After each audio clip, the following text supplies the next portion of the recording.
Well, thank you all for being here. Thank you, Emily, for doing that, and Dana for interviewing and stuff. And that it really is our heart, and we want to partner. And most of the people in my life that have meant anything in my life, it wasn't what they did; it was just what they showed me. A lot of people couldn't give me financial and different other things, but the love that they showed me was extraordinary. And to me, that meant all the difference in my life, and it changed my life. And so this morning, as we're going into the stories of Jesus, we just thought this would be a great one to talk about the Good Samaritan. Amen? How many of you like the Good Samaritan story? Have you ever actually placed yourself in each one of those characters' positions? You ever looked at it that way and said, okay, if I was the guy that was beaten on the street and gotten mugged, what would my life look like? And who would you want to help you? How many of you know at that point it didn't really matter what they looked like, who they were, you just needed help. Amen? Then you go to the other things, you put yourself in the people that walk by, the guy who got beat on the street or mugged in the street, and then you're thinking, man, I've been that person too, amen? We don't never want to admit that in church, but because we're good, godly Christian people, we don't want to say, hey, I'm that guy, I'm that woman. But yet we can see ourselves there too. How many times has God asked you to reach out to somebody and you said, I don't got time for that? I can already tell that's going to be a whole lot of drama.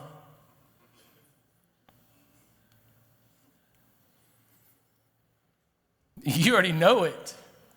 I mean, you're like, oh man, that's going to take some time right there. If God hadn't been able to fix them in this much time, man, what am I going to do? But most of them don't know who God is, so they didn't ask God to help them. And then you see some of you, we all want to be the Good Samaritan in this story. We all want to be the Good Samaritan in this story. There's not a Christian I know who would be like, no, I don't want to be the Good Samaritan. In fact, most of us think of ourselves as the Good Samaritan. But we don't do things because it makes us feel good. I need to say that again because sometimes we all want to be the Good Samaritan, so we'll do things that make us feel good for a season and be like, well, I did my part. But the Good Samaritan is a lifestyle, not a moment. The Good Samaritan is a lifestyle, not a moment, not a season. Well, I gave some clothes, I gave a little bit of food, I gave a little bit of money, I did a little bit of things, but it's a lifestyle that no matter who God puts in your path every day, that you're that Good Samaritan.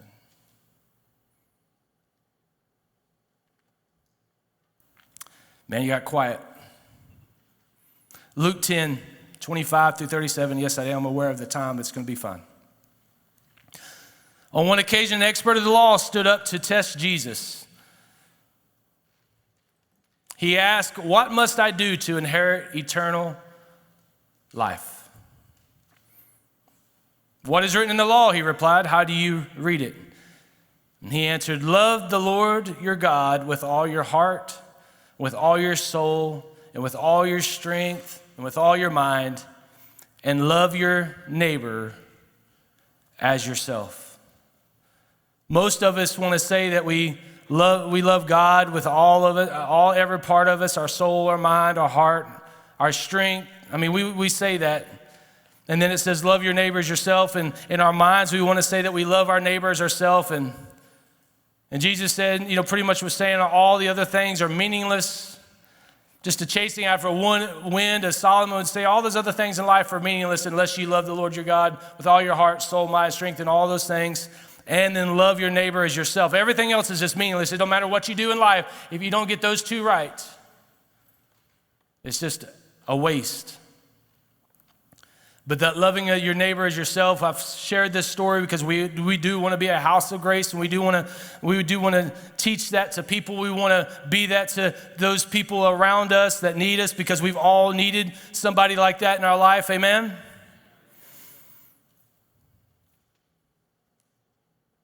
But Jesus says, you have answered correctly. Jesus replied, do this and you will live. But the guy asked a stupid question. He should have just left it that way. But he just couldn't. He's like, man, he's sort of boasting. He's like, man, I do all that. Man, I love you. I love God. I love everything. He should have just left it at that, but we just can't. We just open our mouths and stupidity comes out. He was thinking, he wanted to brag right here. The dude wanted to brag. He's like, well, God, I do all that. Patting himself on the back. But he wanted to justify himself, so he asked Jesus, and who is my neighbor?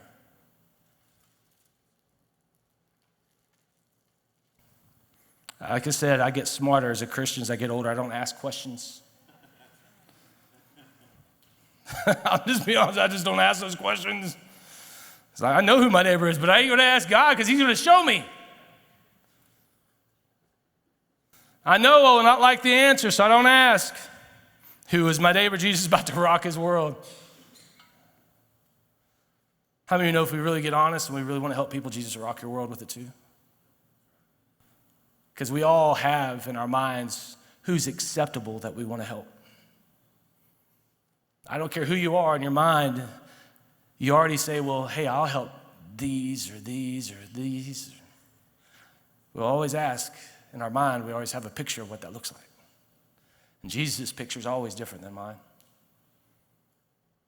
In reply, Jesus said a man was going down from Jerusalem to Jericho when he was attacked by robbers. They stripped him of his clothes, beat him, and went away, leaving him half dead. I love this part. A priest happened to be going down the same road. You know, he's involved in ministry. And when he saw the man, he passed by on the other side. He's like, I ain't got time for that, man. I got some other people I got to help. Amen? So too, a Levite, when he came to the place and saw him passed on the other side, you know what they were thinking, the same thing that we think. Man, someone is in need. I don't want to get involved. I don't have the time. I don't have the resources. I'm on my way to somewhere. Man, I've got a job. I got to take care of my family. I got to take care of my kids. And yes, those things are all true. Sometimes we say, man, I don't know where they've been. I mean, right now they're like, man, do they got the monkeypox?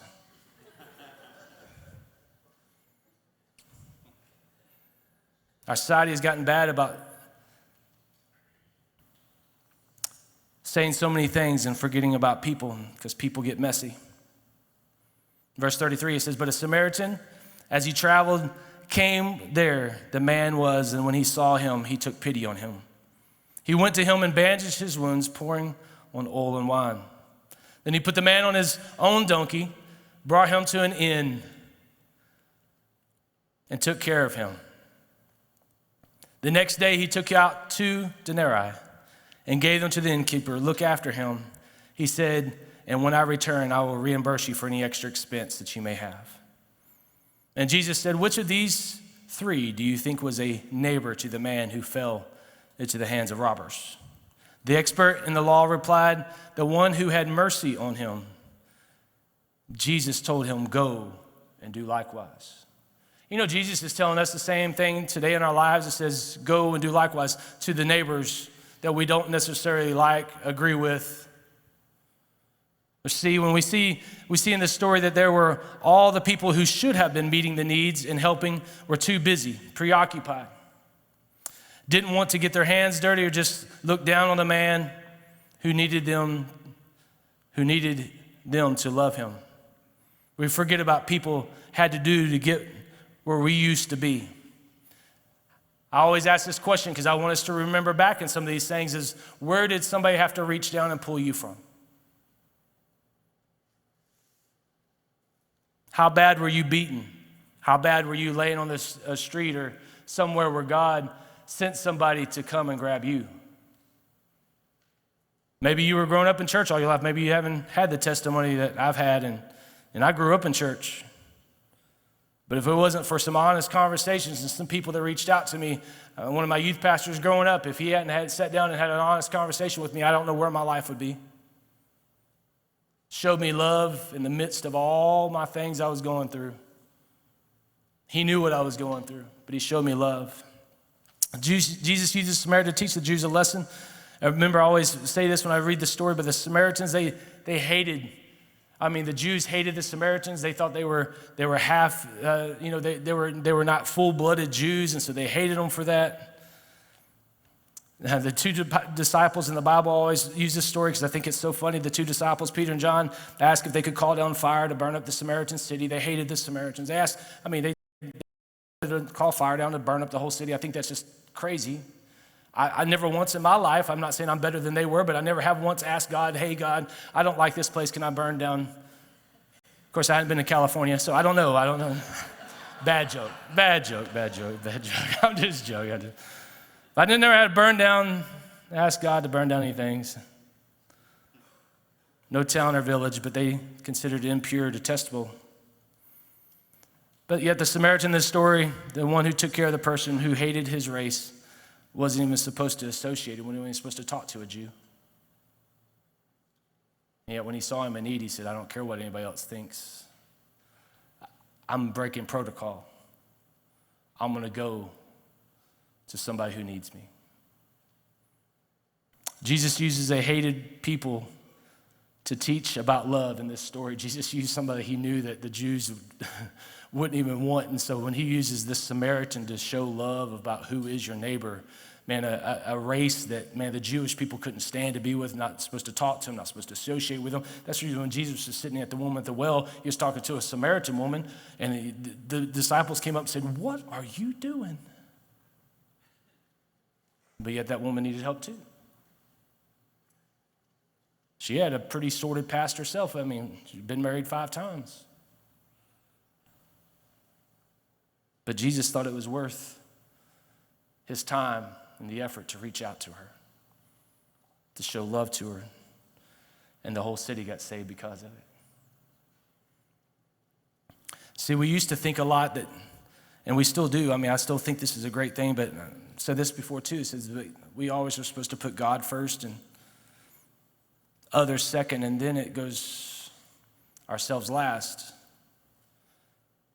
That's the way it's supposed to be, that we're always supposed to be loving others. And I know we're in a whole culture of like, we're not supposed to, you got to take care of yourself too. I understand all that kind of stuff. But as far as God's concerned, he says, hey, I want you to take care of, I want you to love me. I want you to love others. And I want you to love yourself or put yourself last.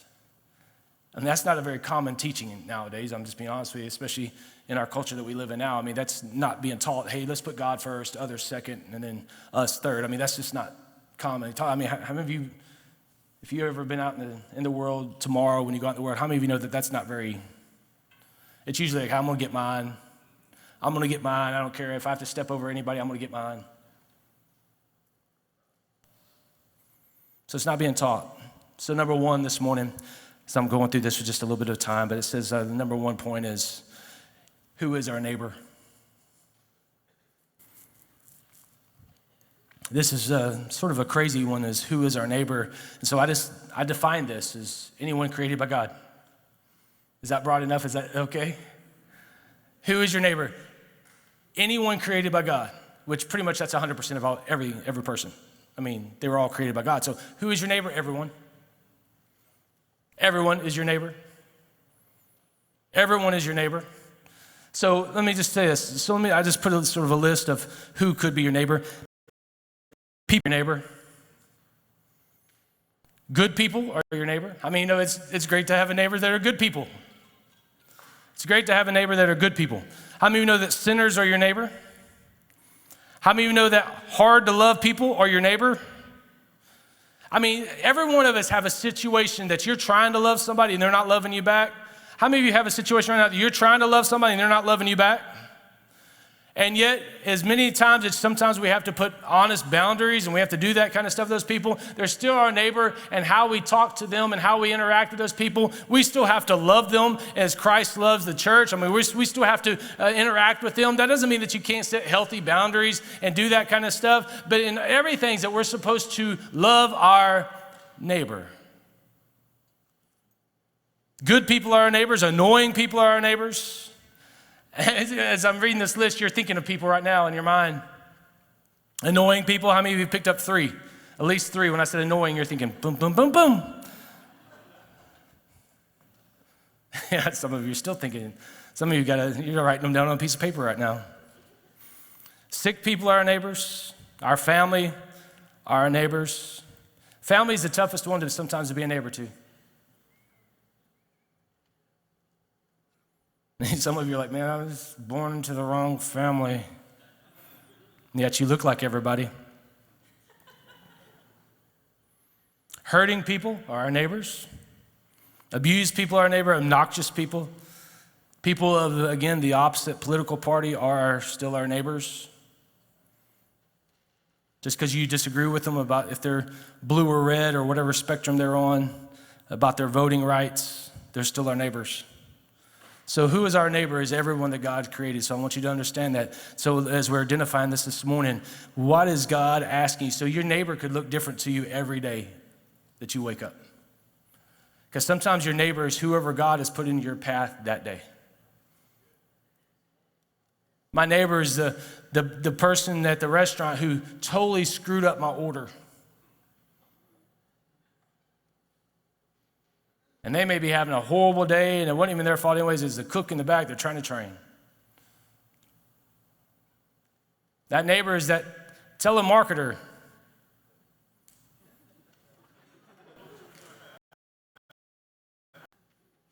You know how many people I've actually talked to on the phone that was somewhat of a bill collector, this or this and this. And when they always call me and ask me, I say, how was your day? Do you know how much that changes the whole atmosphere on that phone call? Because nobody ever asked them, how was your day? Most of them just have a whole bunch of derogatory words to say and a whole bunch of cursing. Do you think they like their job? Every day you got to say, hey, you owe us money. I wouldn't enjoy that at all. But for those moments, those are our days.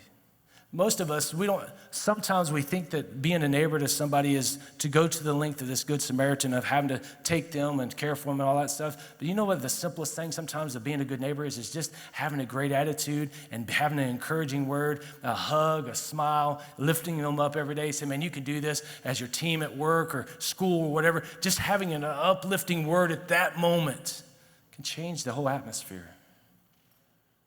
Sometimes being a good neighbor is just being how you want to be treated, as Emily said.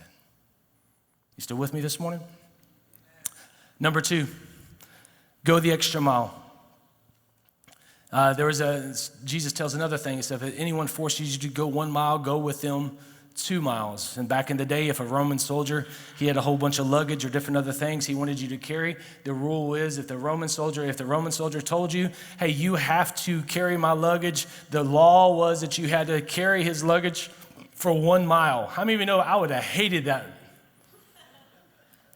Let me put it back into perspective. No matter what you were doing, if you were at your job in the middle of something and that Roman soldier came up and said, hey, you come and carry my luggage, you had to stop what you were doing right there, grab all his junk and carry it 1 mile.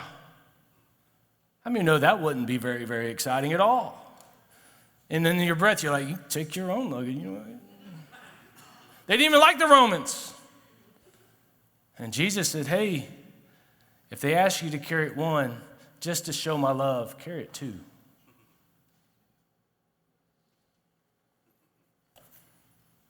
Two miles? Some dudes you don't even like? So sometimes we have to go the extra mile to show that all of us have things that we're expected to do. But if you want to really make an example of Christ, you go the extra mile that people don't expect you to do. It's amazing when you go the extra mile what God will use and change hearts and lives because they see that you care about them, that you're spending the time, that you're going the extra mile. Amen? And y'all getting quiet in here. I'm not trying to preach crazy this morning, but all of us have been in here. Verse 33, it says, but a Samaritan, as he traveled, came where the man was, and when he saw him, he took pity on him. And he went to him and bandaged his wounds, pouring on oil and wine. Then he put the man on his donkey, brought him to the inn, and took care of him. The next day, he took out the money You look after him, and he said, and when I return, I will reimburse you for your extra expense. This Samaritan went the extra mile. He could have just bandaged him up and dropped him off at the inn, or just took him and said, hey, look, you look like you're doing okay, set him up by a rock and all that kind of stuff. But the Samaritan took him, put him on his own donkey.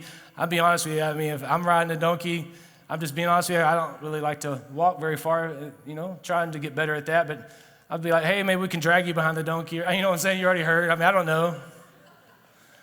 I mean, giving up his seat, giving up all that kind of stuff, taking him to the inn, said, here's two, paying for his whole way, and say, if there's any more, man, I'm going to pay for that too. Man, he did the extra mile. Imagine what that, well, we'll get into that in a minute. Number three, they will recognize you by your love. John 13:34-35 says, a new command I give to you, love one another as I have loved you, so that when you love one another, by this everyone will know that you are my disciples, if you love one another.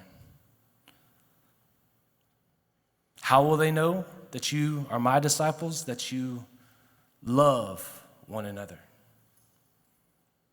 Love one another.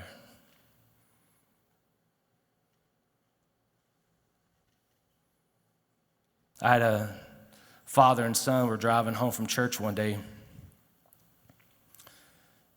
and the preacher had been talking the same sort of story, and the boy said, Dad, can you explain that story about the Good Samaritan? And the dad said, well, the Good Samaritan is somebody who loves people and wants to take care of people, help people, do what's best for people.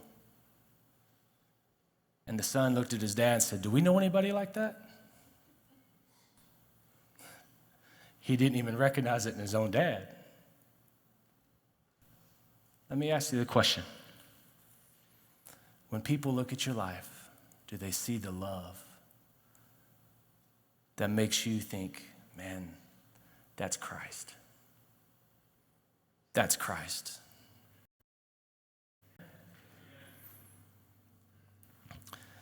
Aren't you glad that Jesus did not stipulate between who to love, what they look like, what past they come from, what sins they committed, what family they came from, but Jesus chose to send somebody to us. Jesus stated that people will recognize or identify your love you show, the love you give, the mercy, the grace. They'll identify you with him if you'll do those things. There's churches, we're trying to get better at our church, at House of Grace, is trying to be that of not accepting the sins of everybody in the world, but accepting people of the world. There's no way I can agree with so many things that are going on in the world. I can't agree with the sins that people are committing, but again, I always say we let you come in this morning.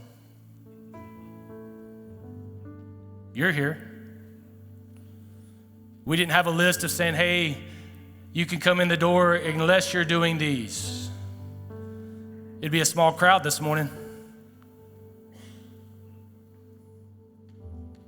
Or if you've ever done these, we wouldn't have hardly anybody in the audience. Let our hearts not be that way.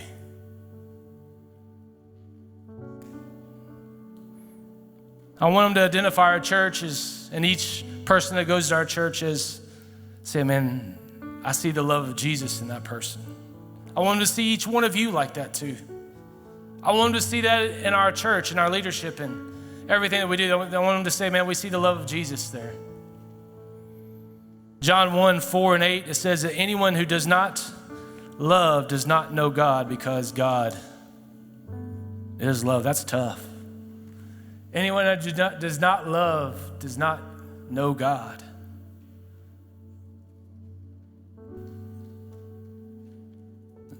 The world doesn't recognize churches anymore.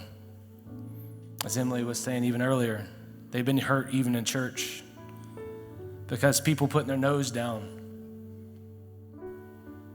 But we just forgot where we came from. Can you imagine that Jewish guy who looked up? Can you imagine that Jewish guy that looked up and saw who his neighbor was? A Samaritan who took the time. I don't know if he saw, the Bible doesn't say that he saw the priest or he saw the Levite. It doesn't say that he recognized them and he's like, man, why didn't they help? It doesn't give us all those insights to the story. But when he opened up his eyes and he saw who his neighbor was, I'm sure it shocked him. Somebody that should have hated him. And yet he went the extra mile. He took care of him. This morning I ask you, who are your neighbors? Who are you being a neighbor to?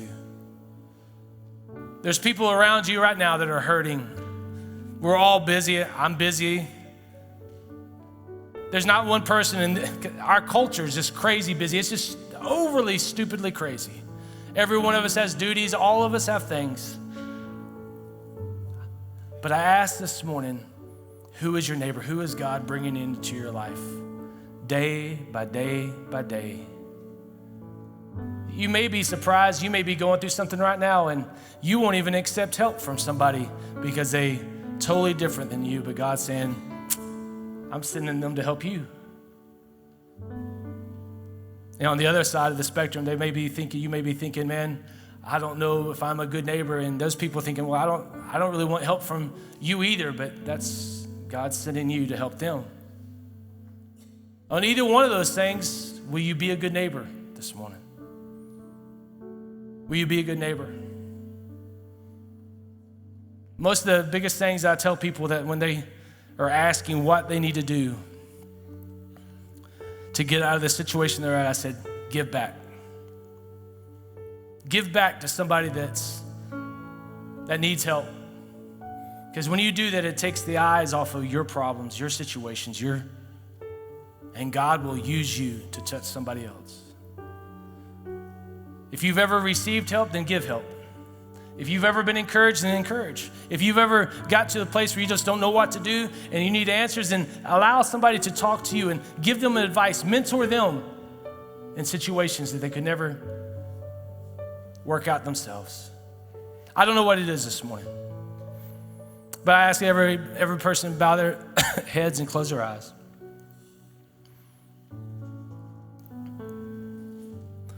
This morning, just a very simple message. Anybody could have preached this morning.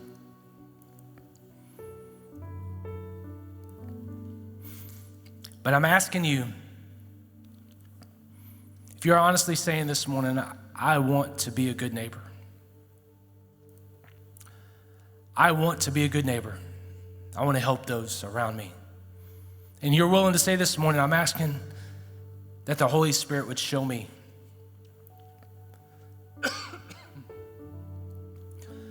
You're asking the Holy Spirit to show you who your neighbor is. If that's you, will you just raise your hand? I want to be a good neighbor.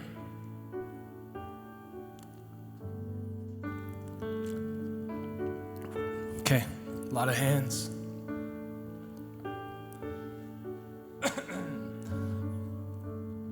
So I'm going to increase that question I just asked. Some of you raised your hands just saying, but more than I want to be a good neighbor, how many of you would say, today, I want to commit to whatever that takes to be a good neighbor. I want to be obedient to what the Holy Spirit's speaking to me. I want to commit to being a good neighbor. That's a little bit stretch of that first question, but saying, I want to commit to being a good neighbor. Will you raise your hand?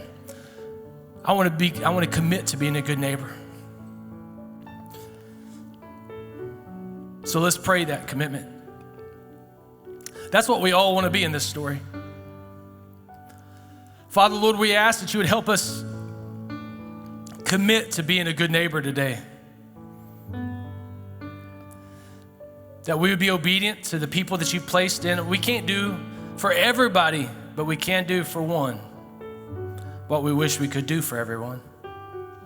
So help us today, Father Lord, show us who our neighbor is. Show us the person that you're putting in our path tomorrow. That maybe there's some that you're asking us for a long-term commitment to that, and some just a short-term, some just a word of encouragement, some just being a mentor, some just helping along the way, Father Lord, right now, and their need that they have right now, that I can meet that need. Show me, Holy Spirit. If you're praying that prayer, just say, show me, Holy Spirit. Show me. Show me what you want me to do. I'm open every day. Every day. Some of you, it's just going to be as you're going to lunch today, or some of you, God's going to lay something else on your heart to do. But God's going to speak to you, and he's going to use you.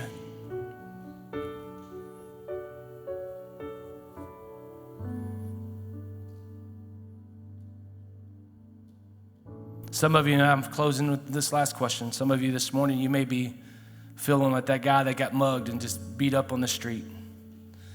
And you feel like people have just been walking by, not having anything to do with you, neglecting you. But let me just tell you, Jesus is walking by this morning. He wants to pick you up.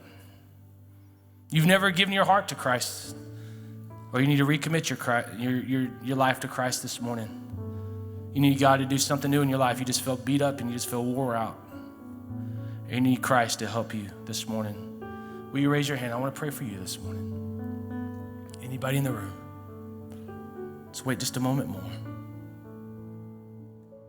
Yeah. All right, let's pray. Father, would you see that hand in the back? They raised their hand. They just said they feel beat up. Lord, we've all been there. If we were a Christian in this room, we've all been there, where we didn't have any hope. We didn't have anything without you. A lot of us have put our own self in that situation because of the choices we made and sin that we put in our life. So we ask for forgiveness right now of those sins. We say, Father, forgive me. Forgive me for those things, those choices I've made and I left you out of them. Forgive me of those things, Father, this morning. I'm asking that as you're walking by, that you would pick me up, that I could follow you, that I could follow you right now. I know that you want to heal my wounds. You want to heal my past. You want to heal the things that I've let go. Help me, Father. Forgive me of my sins. Make me whole again in you. In your name I pray today. Amen and amen. Well, thank you for coming to House of Grace. Dylan's going to come up and share a couple of things with you. I know he's going to talk about whirly ball here in a minute. Come on up, Dylan. All right. Hey, but I want you to come tonight if you can. Give a hand to Pastor John. What a great message today.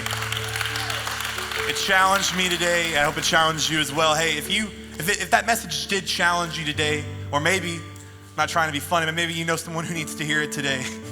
Someone who might need to love their neighbor a little better, or maybe you're saying, I need to love my neighbor better. I need to hear this message again. We have the sermon on our YouTube feed and our Facebook page. You can go and rewatch that anytime throughout this next week. If there's anybody in here today, maybe you're a first-time guest, maybe it's your second or third time, but you've never filled out one of these Connect cards. You're gonna see it right in front of you. It says, New to Church, Connect with Us. I want you to fill that out today. And as we're leaving service, we have a little place called the Merch Shop. It's gonna be right over here. And we have a gift for you. But we also wanna get to know you better. We want to know your name, know where you're from, know your story. We want to just invite you into this big family we call House of Grace.